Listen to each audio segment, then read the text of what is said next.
So this is how we're ending this retro review series. Okay.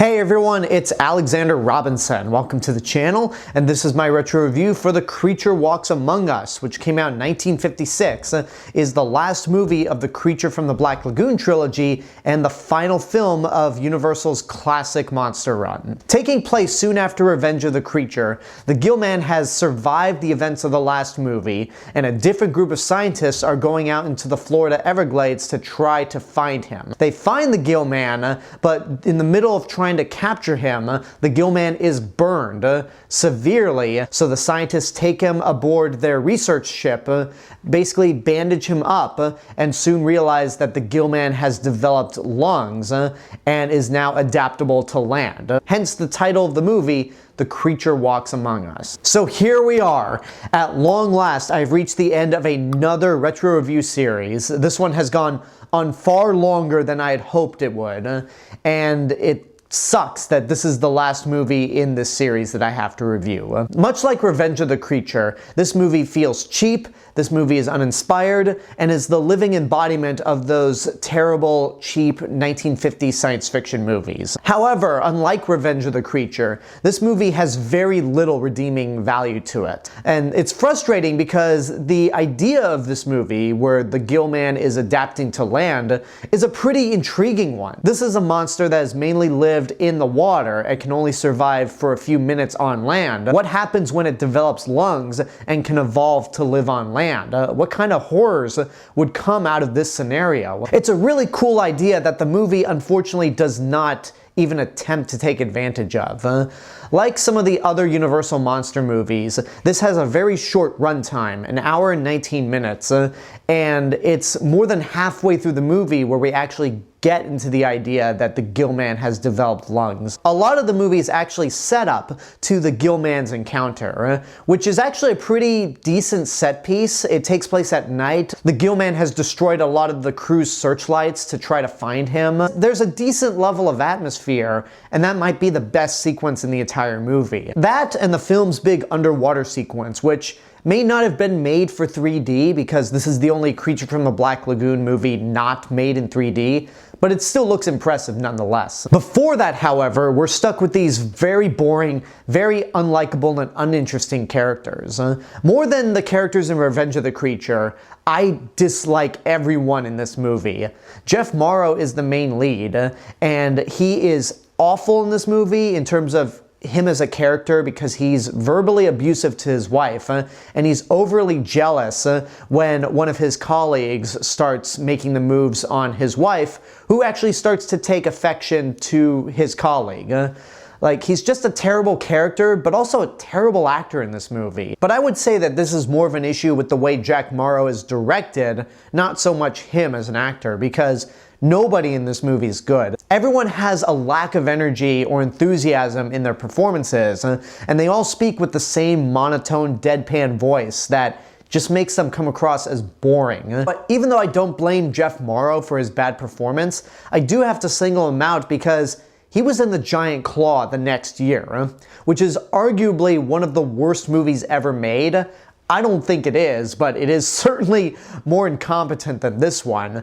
And yet, he's better in The Giant Claw than he is in The Creature Walks Among Us, so that's why I kind of have to single him out in this movie. But yeah, this weird love triangle has no reason to be in the movie and distracts from the actual interesting idea of the Gill-Man developing lungs. Now let's talk about the Gill-Man in this movie, because when he first appears, he looks just as great as ever. But when he sheds his skin after catching on fire and starts developing lungs, the design for his landform is a joke. Like, it looks absolutely terrible. Now, this is something that I failed to mention in my review for Creature from the Black Lagoon. While Jack Pierce was the man responsible for creating the look of so many iconic Universal monsters, Millicent Patrick was responsible for the look of the Gill Man, and she was one of the very first female animators to work at Disney. She actually animated the Chernobog in the Night on Bald Mountain sequence in Fantasia, which is an amazing sequence, and she's prominently known for being the first female makeup artist in Hollywood. So she was responsible for the look of the Gill Man in Creature from the Black Lagoon. However, one of the head makeup artists at Universal at the time, Bud Westmore, was apparently so jealous that Millicent Patrick was credited for creating the Gill Man that Universal actually fired her soon after Creature from the Black Lagoon came out, just because Bud Westmore was jealous. I would love to say that in 2025 that we're well past this point of women being treated unfairly just because a man is jealous, but unfortunately that's not the case, and it's disgusting. But I guess the joke's on Bud Westmore because Melissa Patrick is credited as creating the look of the Gill Man, and she went on to outlive him. So win-win for her. So sorry that I didn't give credit to Melissa Patrick in my review for Creature from the Black Lagoon, and it makes me so grateful that she actually did not work on the sequels, especially the look of the Gill Man in his land form. It's just weird looking. It's just bizarre. I don't like the way the Gill Man looks in his land form, and when he's wearing clothes, he just looks straight up silly and not at all intimidating. Overall, The Creature Walks Among Us is a very lackluster sequel. Don't waste your money on it. There's nothing about the movie that outright irritates me, but it is not something that I ever recommend you watch. The ending is super anticlimactic. It ends with the Gill Man breaking free from his enclosure, killing Jeff Morrow, and just walking to the coastline, staring at the water, and then it cuts to credits. That's it.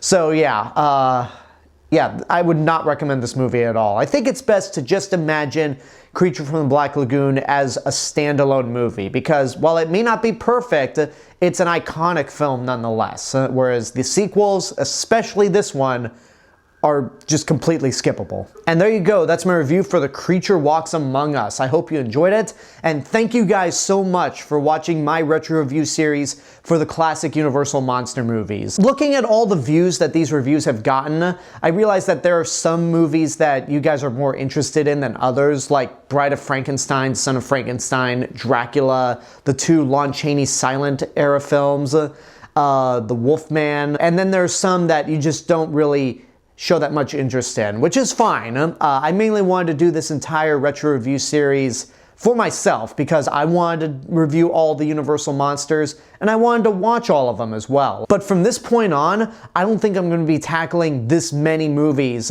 in one retro review series again. And if I do, they're probably going to be spaced out. Like if I ever cover the James Bond movies, I'm just going to space them out depending on the Bond actor. But from this point forward, as far as I know, I'm sticking to weekly retro reviews and having a more streamlined schedule, not having them sporadically released all over the place. But once again, thank you guys so much for watching this retro review series. I hope you enjoyed it. I apologize that it's gone on for so long. We are in mid to late November, but at the very least, if you missed any of these reviews, I have a full backlog of them that you can watch next Halloween. And speaking of next Halloween, I actually don't know what I'm going to be doing in terms of Halloween-themed retro reviews for next year. But we've still got like 11 months to go before we get to next Halloween. I will figure that out when I get to it. So thank you guys so much for watching this review, and I want to give a special thank you to my subscribers and YouTube members right over here. You guys are the reason why this channel continues to grow every day, and if you want to help to financially support the channel, you could do so via YouTube memberships for as little as $1.99 a month. But until next time, I want to know what you guys think about The Creature Walks Among Us. If you've seen it, whatever your opinion is, let me know in the comments below. Don't forget to like the video, subscribe to the channel, and hit the bell button to get notifications. If you want to find me elsewhere on the internet, you can find me on these social media platforms and my theme park and travel channel right here on YouTube. I'll see you guys in the next video, but until then, have a good day and take care of yourselves.